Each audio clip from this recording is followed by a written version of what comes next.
Hello दोस्तों, आप सभी का हार्दिक स्वागत है एजुकेशन गैलेक्सी में। आज अपन बात करेंगे क्लास 12 का जो है इंटरमीडिएट एग्जामिनेशन 2021 का जो है वायरल क्वेश्चन सेट जी के बारे में बात करेंगे। और यहाँ से जो आपको ज़्यादातर क्वेश्चन आपको एग्जाम में देखने को मिल जाएंगे। तो एग्जाम में जो है आप लोग एग्जाम देने से पहले ये सारे क्वेश्चन एक एक क्वेश्चन आप लोग याद कर लीजिए। और 100 ऑब्जेक्टिव दिया गया, उसमें से 50 आपको एग्जाम में बनाने के लिए दिया गया है। तो एक एक क्वेश्चन आप लोगों को अच्छी तरह से याद कर लेना, आपको सारे क्वेश्चन एग्जाम में आपको देखने को मिल जाएंगे। तो सभी क्वेश्चन अच्छी तरह से याद कर लीजिए और हम जल्दी से जल्दी आपको सारे क्वेश्चन करा देंगे। ठीक है, पूछा जरा प्रगीत जो है कैसा काव्य है, तो प्रगीत आपका जो है प्रबंध काव्य है। प्रगीत जो है कैसा काव्य है, तो प्रबंध काव्य है। नेक्स्ट क्वेश्चन, एक एक क्वेश्चन फटाफट आप लोग याद करते चलिए। क्वेश्चन में 2 पूछा जरा भरपेट में पूछा जरा कौन सा उपसर्ग है। भरपेट, भरपेट जो है आपका भर उपसर्ग, यानी पहला शब्द होगा उपसर्ग, यानी भरपेट में आपका भर उपसर्ग हो गया।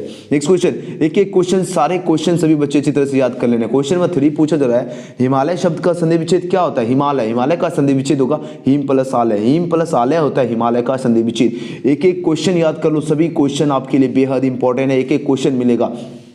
क्वेश्चन नंबर 4 पूछा जाए रोज कहानी की नायिका कौन है। रोज कहानी की नायिका पूछा जा रहा है, तो रोज कहानी की नायिका कौन है, मालती। ऑप्शन ए बिल्कुल सही आंसर है, रोज कहानी की नायिका जो है कौन है, मालती है। नेक्स्ट क्वेश्चन, सारे क्वेश्चन सभी बच्चे अच्छी तरह से याद कर लीजिए। क्वेश्चन नंबर 5, क्वेश्चन नंबर 5 पूछा जा रहा है आचार्य जो है रामचंद्र शुक्ल ने निबंधकार के रूप में जो है हिंदी अंग्रेजी साहित्य के एडिशन और स्टील की श्रेणी में रखा, यानी किसने जो है इनको रखा था। इसका सही उत्तर होगा आपका ऑप्शन में सी, बालकृष्ण भट्ट जी ने रखा था। यानी आचार्य जो है रामचंद्र शुक्ल ने जो है निबंधकार के रूप में जो किने जो है अंग्रेजी साहित्य के एडिशन और स्टील के में रखा है, तो राम बालकृष्ण भट्ट जी को। नेक्स्ट क्वेश्चन, सारे क्वेश्चन सभी बच्चे अच्छी तरह से याद कर लेना है। एक भी क्वेश्चन एक एक क्वेश्चन आपके लिए बेहद इंपॉर्टेंट है। क्वेश्चन में 6 पूछा डाउटनर बच्चों, आप किसी भी सवाल में अटक गए हो या आपसे जो है सॉल्व नहीं हो पा रहा है, आपको जो उस क्वेश्चन को जो आपको फोटो लेना है, उसको क्रॉप करना है और उसके 5 सेकंड के अंदर जो है आपको वीडियो सॉल्यूशन मिल जाएगा।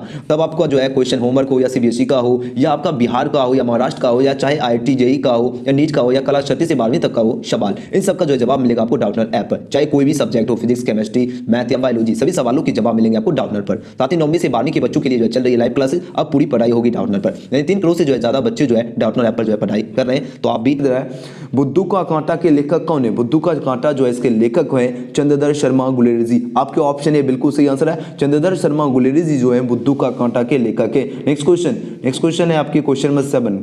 क्वेश्चन नंबर 7 पूछा जा रहा है नामांकित में से जो है किसके लिए जो है रघुवीर सहाय को 1989 में साहित्य अकादमी पुरस्कार मिला। तो इसका सही उत्तर हो जाएगा आपके ऑप्शन में डी, लोग भूल गए। लोग भूल गए जो है इसके लिए जो है रघुवीर सहाय को जो है 1989 में साहित्य अकादमी पुरस्कार मिला था। कब मिला था, तो 1989 में जो है साहित्य अकादमी पुरस्कार मिला था। किस लिए, तो लोग भूल गए। नेक्स्ट क्वेश्चन, सारे क्वेश्चन याद करते चलिए। क्वेश्चन नंबर 8 पूछा जा रहा है सूरदास के दोनों पद जो है नामांकित में से जो किससे संकलित है। तो किससे संकलित है, इसका सही उत्तर होगा सूरसागर से जो है संकलित है सूरदास। यानी सूरदास के जो है दोनों पद जो है नामांकित में जो किससे संकलित है, तो सूरसागर से। Next question, question number 8, question number 9 पूछा जा रहा है नामांकित में जो कौन जो गद्य कविता आपका पूछा जा रहा है गद्य कविता जो है कौन सा है। तो इसका सही उत्तर आपका हो जाए ऑप्शन बी, हारजीत। हारजीत जो है क्या है, गद्य कविता है। नामांकित में जो कौन गद्य कविता है, तो हारजीत है। नेक्स्ट क्वेश्चन, एक एक क्वेश्चन आप लोग अच्छी तरह से याद कर लीजिए। क्वेश्चन नंबर 10 पूछा जा रहा है उर्वशी के लेखक कौन है। तो उर्वशी के लेखक कौन है, तो रामधारी सिंह दिनकर। ऑप्शन डी बिल्कुल सही आंसर हो जाएगा, रामधारी सिंह दिनकर जो है उर्वशी के लेखक है। नेक्स्ट क्वेश्चन है क्वेश्चन में 11 पूछा जा रहा है बालकृष्ण भट्ट जो है किस युग के रचनाकार है। तो कौन से युग के रचनाकार हैं, तो भरतेंदु युग के रचनाकार है बालकृष्ण भट्ट जी। तो बालकृष्ण भट्ट जो है किस युग के रचनाकार है, तो भरतेंदु युग के रचनाकार है। नेक्स्ट क्वेश्चन, सारे क्वेश्चन अच्छी तरह से आप लोग देखते जाइए। क्वेश्चन नंबर 12 पूछा जा रहा है जागिए बजराज कुमार जो है, यहाँ जो है बजराज कुमार संबोधन जो है किसके लिए आया है, तो किसके लिए आया है, तो कृष्ण भगवान के लिए आया है। यानी ऑप्शन बी बिल्कुल सही आंसर हो जाएगा, कृष्ण भगवान। यानी जागिए बजराज कुमार जो है यहाँ बजराज कुमार संबोधन जो किसके लिए आया है, तो कृष्ण के लिए आया है। नेक्स्ट क्वेश्चन नंबर 13 पूछा जा रहा है हारजीत शीर्षक कविता का जो है कवि कौन है। तो कौन है इसके कवि, तो इसके कवि हैं अशोक वाजपेयी। ऑप्शन ए बिल्कुल सही आंसर होगा अशोक वाजपेयी। हारजीत जो है शीर्षक जो है कविता के कवि जो है कौन है, अशोक वाजपेयी है। नेक्स्ट क्वेश्चन, एक एक क्वेश्चन सभी बच्चे याद करते चलिए। क्वेश्चन नंबर 14 पूछा जा रहा है बातचीत के लेखक कौन है। तो बातचीत के लेखक जो है आपके बालकृष्ण भट्ट जी। ऑप्शन डी बिल्कुल सही आंसर है, बालकृष्ण भट्ट जी जो है बातचीत के लेखक है। सभी क्वेश्चन इंपॉर्टेंट क्वेश्चन है, आपके एग्जाम में मिलेंगे। नेक्स्ट क्वेश्चन,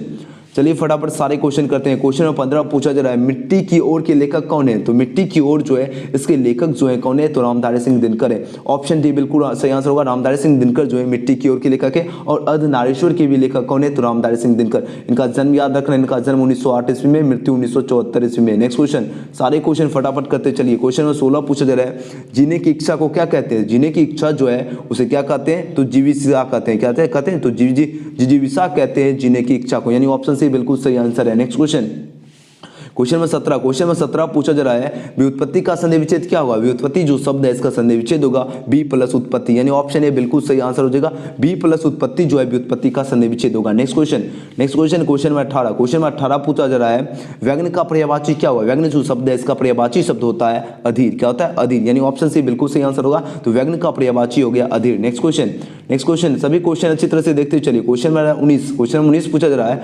अपहरण में कौन सा उपसर्ग प्रयुक्त हुआ है। देखो अपहरण अप यानी अप आपका उपसर्ग हो गया अपहरण में। नेक्स्ट क्वेश्चन, सारे क्वेश्चन फटाफट याद करते चलिए। क्वेश्चन नंबर 20 पूछा जा रहा है उल्लंघन में उपसर्ग बताए। तो उल्लंघन जो शब्द है इसमें उपसर्ग हो गया उत उपसर्ग हो गया, यानी ऑप्शन सी बिल्कुल सही आंसर हो गया। उत जो है उल्लंघन में उपसर्ग है। नेक्स्ट क्वेश्चन नंबर 21 पूछा जा रहा है अक्षोहिणी का जो है संधि विच्छेद क्या होगा। तो अक्षोहिणी जो शब्द है इसका संधि विच्छेद होगा अक्ष प्लस उहिनी। ऑप्शन बी बिल्कुल सही जवाब है, अक्ष प्लस उहिनी होता है अक्षोहिणी का संधि विच्छेद। नेक्स्ट क्वेश्चन अगले क्वेश्चन की ओर बढ़ते हैं। क्वेश्चन नंबर 22 पूछा जा रहा है छत्र का जो है तद्भव शब्द है। छत्र जो है इसका तद्भव शब्द होता है आपका छाता, यानी बी बिल्कुल सही आंसर है। छाता जो है छत्र का तद्भव शब्द है। नेक्स्ट क्वेश्चन नंबर 23 पूछा जा रहा है मोती का लिंग निर्णय करें। मोती जो है ये कौन सा लिंग है। तो मोती आपका पुल्लिंग है, यानी ऑप्शन इसका ए बिल्कुल सही आंसर है। मोती जो है आपका कौन सा लिंग है। तो मोती पुल्लिंग है। नेक्स्ट क्वेश्चन नंबर 24 पूछा जाए प्याज का लिंग निर्णय करें। प्याज कौन सा लिंग है। तो प्याज आपका पुल्लिंग है। ऑप्शन ए बिल्कुल सही आंसर है। नेक्स्ट क्वेश्चन नंबर 25 पूछा जा रहा है अनार का पर्यायवाची क्या होता है। तो अनार जो शब्द है इसका पर्यायवाची होता है ये सभी सुकोदन होता है,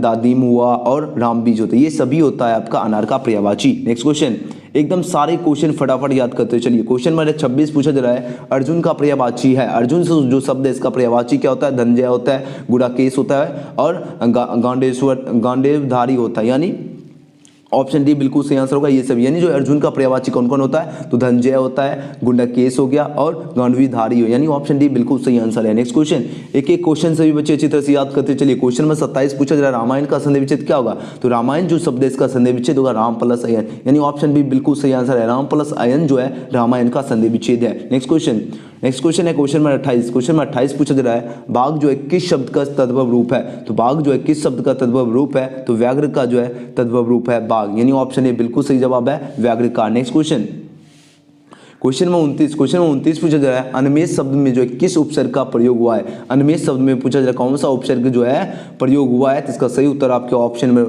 बी हो जाएगा उद। इसमें उद जो है उपसर्ग का प्रयोग हुआ अनमेष में, यानी ऑप्शन बी बिल्कुल सही है। नेक्स्ट क्वेश्चन, अगले क्वेश्चन के ऊपर सारे क्वेश्चन वीवीआई क्वेश्चन है। क्वेश्चन नंबर 30 पूछा जा रहा है उज्ज्वल में उपसर्ग बताया।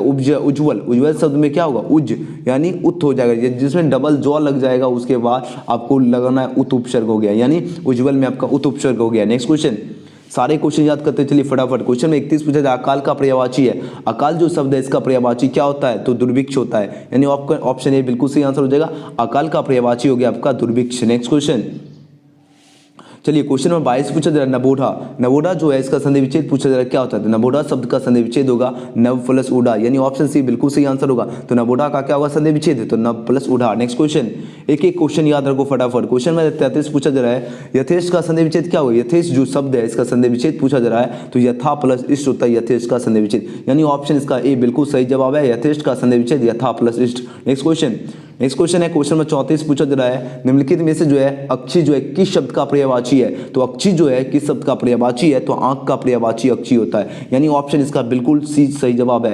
यानी जो है निम्नलिखित में जो अक्षी जो है किस शब्द का पर्यायवाची है। तो आंख का पर्यायवाची अक्षी होता है। आंख व नयन नेत्र ये सभी जो आंख का पर्यायवाची है। नेक्स्ट क्वेश्चन 35 पूछा जा रहा है उपासना में कौन सा उपसर्ग प्रयुक्त हुआ है। तो उपासना जो शब्द है इसमें कौन सा उपसर्ग है। तो उपसर्ग है उपासना में। देखो उपासना यानी उप आपका क्या होगा उपसर्ग हो गया। नेक्स्ट क्वेश्चन है क्वेश्चन नंबर 36 पूछा जा रहा है केला का जो है तत्सम शब्द पूछा जा रहा है। केला का जो है तत्सम शब्द जो है क्या होता है। तो इसका होता है कदली, यानी ऑप्शन बी बिल्कुल सही जवाब होगा। कदली जो है केला का तत्सम शब्द है। नेक्स्ट क्वेश्चन है क्वेश्चन में 37 पूछा जा रहा है जिसके समान कोई दूसरा ना हो वाक्यांश के लिए एक शब्द क्या होगा। जिसके समान कोई दूसरा ना हो वाक्यांश के लिए हो गया अद्वितीय, यानी सी इसका बिल्कुल सही जवाब होगा। अद्वितीय होता है जिसका सामने जिसके जो है समान जो कोई दूसरा ना हो वाक्यांश के लिए होगा अद्वितीय। नेक्स्ट क्वेश्चन, सभी क्वेश्चन याद करते चलिए फटाफट। क्वेश्चन में 38 पूछा जा रहा है उज्जैनी शब्द में उपसर्ग बताए। उज्जैनी में जो है कौन सा उपसर्ग है। तो आपका होगा उत जो है उपसर्ग हो गया। देखो उज्जैनी डबल जॉ मिल रहा है उत मिल रहा है, यानी उत आपका उपसर्ग हो गया। नेक्स्ट क्वेश्चन,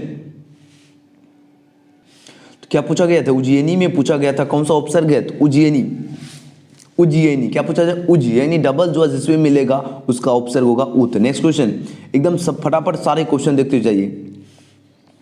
क्वेश्चन 39 है, आकाश गंगा का पर्यायवाची क्या होता है? आकाश गंगा का पर्यायवाची हो गया आपका देखो मंदाकिनी भी होता है और सुरनदो भी होता है और स्वर्ग नदी भी होता है, यानी ये सभी बिल्कुल सही आंसर, यानी ऑप्शन डी बिल्कुल सही आंसर है। तो आकाश गंगा का होगा आपका सही आंसर ये सभी। नेक्स्ट क्वेश्चन, इस वीडियो को आप लोग 2 बार 3 बार जरूर देख लेना एग्जाम से पहले। क्वेश्चन में 40 है, आवश्यकता से अधिक जो है धन का त्याग क्या कहलाता है? यानी आवश्यकता से अधिक जो है धन का त्याग कहलाता है अपरिग्रह कहलाता है, यानी बी बिल्कुल सही जवाब होगा, अपरिग्रह कहलाता है आवश्यकता से अधिक धन का त्याग। नेक्स्ट क्वेश्चन में 41 पूछा जा रहा है, भीख का लिंग निर्णय करें। भीख जो है आपका कौन सा लिंग है? तो भीख आपका स्त्रीलिंग है, यानी बी इसका बिल्कुल सही जवाब है। भीख जो है कौन सा लिंग है? तो स्त्रीलिंग है। नेक्स्ट क्वेश्चन, एक क्वेश्चन इंपॉर्टेंट बहुत ज्यादा है, आपके एग्जाम में एक मिलेगा क्वेश्चन। क्वेश्चन में 42 है, आख्यान का पर्यायवाची शब्द क्या होता है? आख्यान शब्द जो है इसका पर्यायवाची होता है वृत्तांत। आख्यान का क्या होता है पर्यायवाची शब्द? तो आख्यान का होता है वृत्तांत। नेक्स्ट क्वेश्चन में 43 पूछा जा रहा है, दुर्जन में कौन सा उपसर्ग है? दुर्जन शब्द में कौन सा उपसर्ग है? तो दुर उपसर्ग हो गया, यानी सी बिल्कुल सही जवाब है, दुर आपका उपसर्ग हो गया दुर्जन में। नेक्स्ट क्वेश्चन में 44 पूछा जा रहा है, मशीन का लिंग निर्णय करें। मशीन जो शब्द है इसमें पूछा जा रहा है कौन सा लिंग है? मशीन का जो है आपका लिंग पूछा जा रहा है, तो मशीन आपका हो गया पुल्लिंग है या स्त्रीलिंग है, उभयलिंग है, इनमें से कोई नहीं है। तो मशीन आपका कौन सा लिंग है? तो मशीन आपका स्त्रीलिंग, यानी बी बिल्कुल सही आंसर है स्त्रीलिंग। नेक्स्ट क्वेश्चन, सारे क्वेश्चन एंड तक वीडियो देखिए और एक क्वेश्चन याद रखिए। क्वेश्चन में 45 है, परमौषध का जो है संधि विच्छेद क्या है? तो परमौषध शब्द जो है इसका संधि विच्छेद होगा परम प्लस औषध, यानी सी इसका बिल्कुल सही जवाब है, परम प्लस औषध होता है परमौषध का संधि विच्छेद। नेक्स्ट क्वेश्चन में 46 पूछा जाए, दुर्योधन शब्द में जो है प्रयुक्त उपसर्ग बताए। दुर्योधन में जो है कौन सा उपसर्ग है? तो दुर आपका उपसर्ग हो गया दुर्योधन, यानी ऑप्शन है बिल्कुल सही आंसर है, दुर आपका उपसर्ग हो गया। नेक्स्ट क्वेश्चन में 47 पूछा जा रहा है, आलोचना का पर्यायवाची क्या होता है? आलोचना शब्द का पर्यायवाची होता है समीक्षा, यानी आलोचना करना, यानी उसका क्या करना? उसका समीक्षा करना, सी बिल्कुल सही जवाब है। नेक्स्ट क्वेश्चन में 48 पूछा जा रहा है, आंसू शब्द का पर्यायवाची क्या होता है? आंसू शब्द का पर्यायवाची पूछा गया, आंसू का होता है लोचन, यानी ऑप्शन बी बिल्कुल सही आंसर होगा, आंसू का पर्यायवाची लोचन होता है। नेक्स्ट क्वेश्चन 49 पूछा जा रहा है, पुष्प का जो है तद्भव रूप क्या होगा? पुष्प का तद्भव रूप होता है फूल। पुष्प जो है इसका तद्भव रूप क्या होगा? तो आपका फूल इसका सही आंसर है। नेक्स्ट क्वेश्चन, उसके बाद है क्वेश्चन नंबर 50 पूछा जा रहा है, प्रत्यक्ष शब्द में कौन सा समास है? प्रत्यक्ष शब्द में पूछा गया समास पूछा गया, तो आपका सही आंसर क्या होगा? अवयवी भाव समास हो गया प्रत्यक्ष में। अब देखो जिसका शुरू जो क्या प्र से हो, भर से हो या आ से शुरू हो, यानी ये सभी जिससे भी जो है जिसका भी शुरुआत हो वो सभी आपका अवयवी भाव समास होता है। तो प्रत्यक्ष जो हो गया आपका कौन सा समास हो गया? प्रत्यक्ष आपका हो गया अवयवी भाव समास हो गया। ठीक है, तो इस वीडियो में जो आपको 50 क्वेश्चन लेने देते हैं और 50 क्वेश्चन जो है आपके अगले स्टेज में यानी पार्ट सेकंड में जो आपका लाएंगे। तो आप लोग सबसे पहले लाइक और सब्सक्राइब करके रख लीजिए, आप पार्ट सेकंड आपको जल्द आपको वीडियो मिलता है। ठीक है, इसका आंसर आप लोग चाहते हैं नीचे कमेंट बॉक्स में आप लोग दे सकते हैं। चलिए मिलते हैं नेक्स्ट वीडियो में, थैंक्स फॉर वॉचिंग।